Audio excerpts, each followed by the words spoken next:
പാട്ട് പഠിപ്പിക്കുന്നത് ആരാണ്? മുന്നേ പണ്ട് ഗുരുക്കന്മാർ അങ്ങനെ ഞാൻ മുന്നേ പഠിച്ചിട്ടുണ്ടായിരുന്നു. 1 വർഷം തികച്ചു പഠിച്ചിട്ടില്ല. പാർവതിപുരം പത്മനാഭയ്യർ സാറായിരുന്നു എന്റെ ഗുരു. ആണല്ലേ? ഞാൻ പാട്ട് പഠിച്ചിട്ടില്ല. അപ്പൊ എനിക്കൊരു ഗുരു ഉണ്ട്, പാർവതിപുരം പത്മനാഭയ്യർ. വളരെ ചെറുപ്പത്തില് 1 വർഷം അടുപ്പിച്ച് പോലും ഞാൻ പാട്ട് പഠിക്കാൻ പോയില്ല. പക്ഷെ ഇപ്പോഴും എനിക്ക് അദ്ദേഹത്തിനോട് അതിരുകവിഞ്ഞ സ്നേഹമാണ്. ഞാനിപ്പോ ഇങ്ങോട്ട് വന്ന് 20 വർഷത്തിന് മുന്നേ ഞാൻ പാട്ട് പഠിച്ചത്. അപ്പം ഇപ്പൊ ഞാൻ ഇങ്ങോട്ട് വരുമ്പോ പുള്ളിയെടുത്ത് ഞാൻ ബ്ലെസ്സിങ്സ് വാങ്ങി ഞാനിങ്ങനെ പോവാന്ന് പറഞ്ഞിട്ടാണ് വന്നത്. എന്താ ഒന്ന് തിരിഞ്ഞു നോക്കിയേ.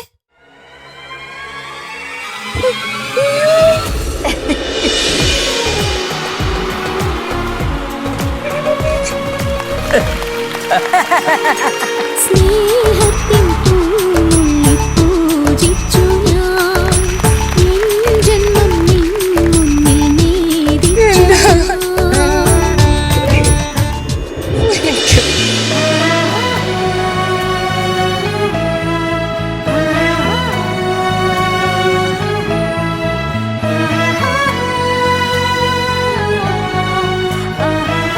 സാറിനെ എവിടുന്ന് കിട്ടി എന്നുള്ളത് അല്ലേ? സർപ്രൈസ് ആയോ? സർപ്രൈസ് ആയി. സർപ്രൈസ് എന്നല്ല, അവിശ്വസനീയമായി പോയി. നമസ്കാരം സർ. സാർ നമസ്കാരം. സർ എന്ത് തോന്നുന്നു ഈ വേദിയില്? ഞാനിപ്പോ നിൽക്കുന്നത് സ്വർഗലോകത്തിലാണെന്നാണ് എനിക്ക് സംശയം. എല്ലാവരും സംഗീതം ആസ്വദിക്കുകയും അതുപോലെ സംഗീതത്തെ സ്നേഹിക്കുകയും ബഹുമാനിക്കുകയും ചെയ്യുന്ന ഈ വേദിയിൽ ഇങ്ങനെ ഒരു ശിഷ്യ മുഖാന്തരം വരാൻ കഴിയുക എന്ന് പറയുന്നത് ഒരു ഗുരുവിന് കിട്ടുന്ന ഏറ്റവും വലിയൊരു അംഗീകാരം മാത്രമല്ല, അത് ദൈവത്തിൻ്റെ ഒരു കയ്യൊപ്പാണെന്നാണ് ഞാൻ മനസ്സുകൊണ്ട് വിചാരിക്കുന്നത്. ഇങ്ങനെ ഒരു ശിഷ്യ എനിക്ക് കിട്ടിയാൽ ഞാൻ അഭിമാനിക്കുന്നു. തീർച്ചയായിട്ടും ഒരു കലാകാരന് വേണ്ടത് സംഗീതം മാത്രമല്ല, സ്വഭാവം, ബഹുമാനം, ഗുരു സ്മരണ, ഇതെല്ലാം കൂടി വരുമ്പോഴാണ് ഒരു കലാകാരനുണ്ടാകുന്നത്. അതെ. അതിൽ പഠിക്കുന്ന കാലത്തെ വർഷങ്ങൾക്ക് മുമ്പാണ് ഞാൻ പഠിപ്പിച്ചതെങ്കിൽ തന്നെയും എൻ്റെ മനസ്സിൽ നിന്ന് ശിക്ഷയുടെ മോഹം ഇതുവരെ മാറിയിട്ടില്ല. ഒരുപാട് ശിഷ്യന്മാർ എനിക്കുണ്ട്. ഞാനൊരു 45-50 വർഷം കൊണ്ട് പഠിപ്പിച്ചുകൊണ്ടിരിക്കുക. പക്ഷെ ചില മുഖങ്ങളിങ്ങനെ മനസ്സിലിങ്ങനെ പതിയും. അത് പാടുന്നതുകൊണ്ട് മാത്രമല്ല, പാടുമ്പോൾ കൂടുതൽ പതിയുമെങ്കിലും ചിലരുടെ ആ ഒരു നേച്ചർ, ആ വന്ന് ഇരിക്കുന്നതും വന്ന് തൊഴുകയും അതുപോലെ ആ സംഗീതത്തെ ബഹുമാനിക്കുകയും സംഭാഷണത്തിലും പ്രവൃത്തിയിലും എല്ലാം സത്യസന്ധമായിട്ട് ചെയ്യുന്ന ഒത്തിരി ശിഷ്യകൾ കുറച്ചുപേരെ എനിക്കുള്ളൂ. തീർച്ചയായിട്ടും അതിൽ ഒരാളാണ് ശിവപ്രിയ.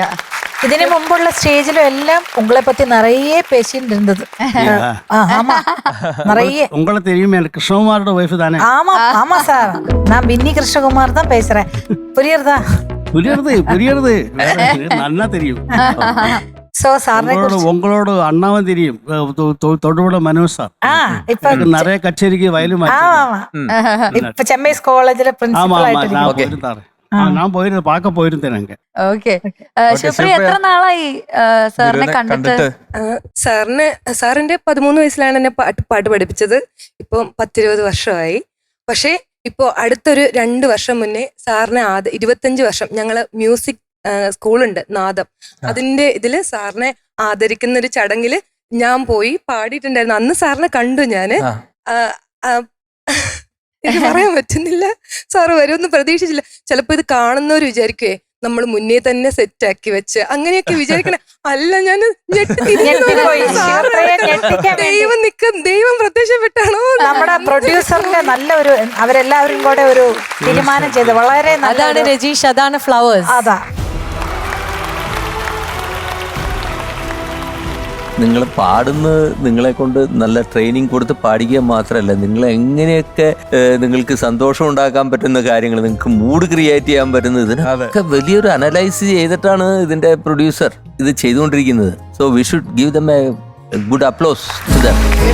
സാർ, അതിനെക്കുറിച്ച് എനിക്കൊന്ന് പറയാനുണ്ട്. ഈ ഗ്രൂമിങ് എന്ന് പറയുന്നത് നിസ്സാരമല്ല.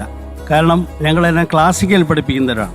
ഞാൻ 100% ക്ലാസിക്കൽ കൈകാര്യം ചെയ്യുന്ന ആളാണ്. അതിന് ഗ്രൂമിങ്ങിന് വിശേഷം ഇതുവരെ എനിക്ക് കിട്ടിയിട്ടില്ല. ഞങ്ങളാരും ക്ലാസിക്കലാരും ഗ്രൂമിങ് ചെയ്യാറില്ലെന്നാണ് എൻ്റെ വിശ്വാസം. പക്ഷേ കുറച്ചെങ്കിലും ജ്ഞാനവും വോയിസും ഉള്ള കുട്ടികളെ ഈ രീതിയിൽ ട്രെയിനിങ് ചെയ്തെടുക്കുക എന്ന് പറയുന്നത് അത് എന്ത് ഓർക്കാൻ പോലും കഴിയാത്ത ഒരു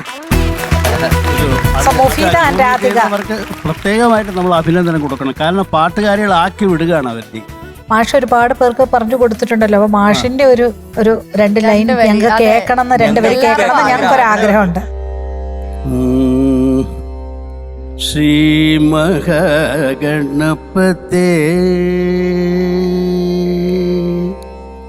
ശ്രീ മഹാഗണപതേ ശ്രീവല്ലഭപതേ ശ്രീ മഹാഗണപതേ ശ്രീവല്ലഭപതേ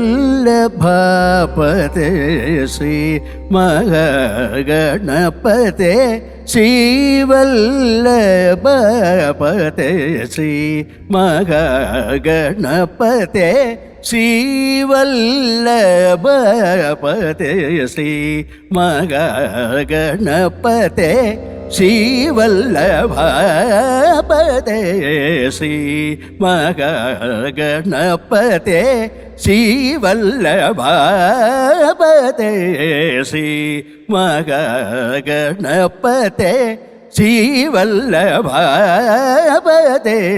ശ്രീ മഹാഗണപതേ ഗണപതേ ഗണപതേ ഗണപതേ ഗണപതേ. Very nice. വളരെ സന്തോഷം. നടന്നു വന്നപ്പോ അല്പ കിതപ്പുണ്ടായിരുന്നു. അതാണ്. പണ്ട് എങ്ങനെ കേട്ടോ അതുപോലിരിക്കുന്നു. അതുപോലെ കരച്ചിൽ വരുന്നു എനിക്ക്. അതുപോലെ ഇരിക്കുന്നു. ശരി മോളെ, എന്തായാലും ഈ ഒരു എന്താ പറയുക, സംഗീതത്തെ സ്നേഹിക്കുക, നല്ല സംഗീതത്തെ സ്നേഹിക്കുക, ഗുരുക്കന്മാരെ അതുപോലെ മനസ്സിൽ കരുതുക. ഇവരെല്ലാം നിങ്ങളെ ഗുരുക്കന്മാരാണ്. എല്ലാവരും ഗുരുക്കന്മാരായി കാണുക. സംഗീതത്തെ വിടരുത്. ആയുർവേദത്തോടൊപ്പം സംഗീതം കൂടെ കൊണ്ടുപോകണം എന്ന് മാത്രമേ എനിക്ക് റിക്വസ്റ്റ് ചെയ്യാൻ.